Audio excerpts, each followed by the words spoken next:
Filmmaking's sort of like baking a cake. You assemble a load of ingredients together, combine them according to a set of rules, add a little personal touch, and with any luck, you'll end up with a tasty cake to eat.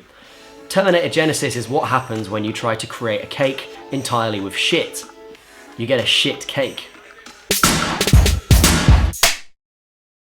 The central idea behind Terminator Genisys is when Kyle Reese gets sent back in time to save Sarah Connor, something goes horribly wrong, and instead of the events of the first film playing out, what we get is a timeline that's been radically altered. Come with me if you want to live! Now, soldier! On paper, that's a really bad idea for a Terminator film. It basically says, you know those first two films that the fans really liked? What if they never happened? But actually, this is the best aspect of the film. I mean, it's brave, it's risky, it's clever. It gives the film some room to try and make its own way. Unfortunately, like everything else in the film, it's entirely wasted. The convoluted plot burdens the film with dangling timelines and motivations, leaving actors to clean up the mess by speaking some of the worst dialogue I've ever seen spoken on screen. Jai Courtney says at one point, "I don't know how to explain how I remember these lives that I've never lived." Schwarzenegger, a guy who's pretty used to making the most out of some pretty poor dialogue, "What killed the dinosaurs? The Ice Age!" says at one point in the film, "Don't you understand, he was caught in a nexus in the time flow." And the problem with that line is that no one understands it. Not the writers who wrote it, not the director who shot it, not the actors who say it, and certainly not the audience that has to sit there and watch it. I mean, that dialogue would be more at home in an episode of Futurama than in a tentpole summer movie. It doesn't help that the actors are shadows of the roles they're trying to inhabit. Emilia Clarke has none of the ferocity of a young Linda Hamilton. Jai Courtney's too dopey to play Michael Biehn.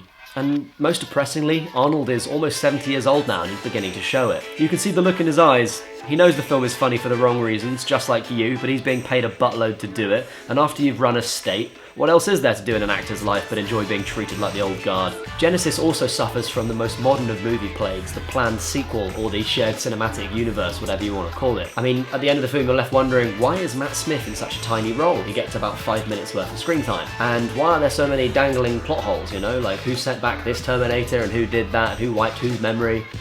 That kind of movie. And the simple answer is that they hope they're going to be able to explain away all this stuff in the next 2 sequels. Yeah, they're planning 2 whole sequels. But anyway, so far so typical. Bad blockbuster, dumb remake, R-rated movie turned PG-13. But there's something about this film that elevates it above the merely crap and into the levels of almost existentially bad. It is nice to meet you. I've been trying to teach him to blend in. After all, 2 people signed off on the screenplay for this.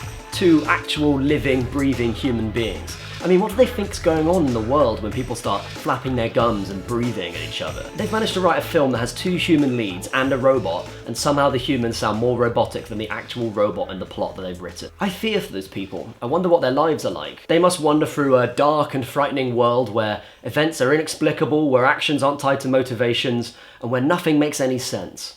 This lack of thought is consistent throughout the film. I mean, for one thing, it's crucial to the plot that one of the main bad guys, a Terminator in disguise, has been living in San Francisco as a tech developer for about 10 years. Can you imagine that? I mean, he's like a tech bro from San Francisco. He probably designed Angry Birds, and all the while he's just thinking inside, God, it's almost going to be that time when I'm going to have to get all the guns out and start murdering people to fulfill Skynet's evil plan.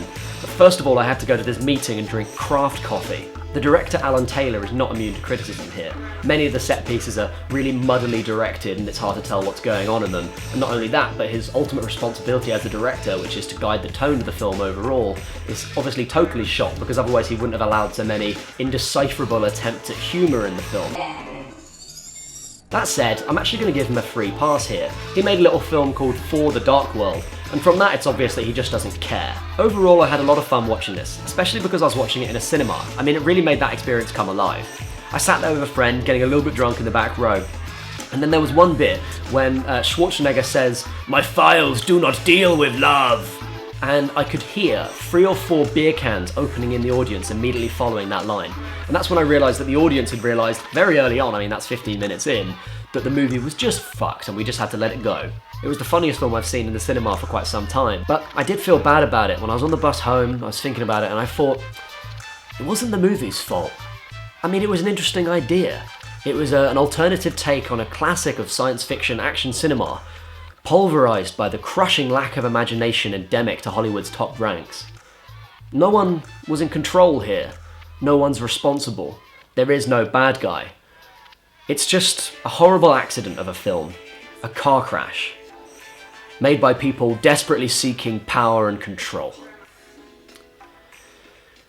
And on that note, don't forget to like and subscribe and comment down below if you want to talk more about Hollywood's endless exploitation of nostalgia money.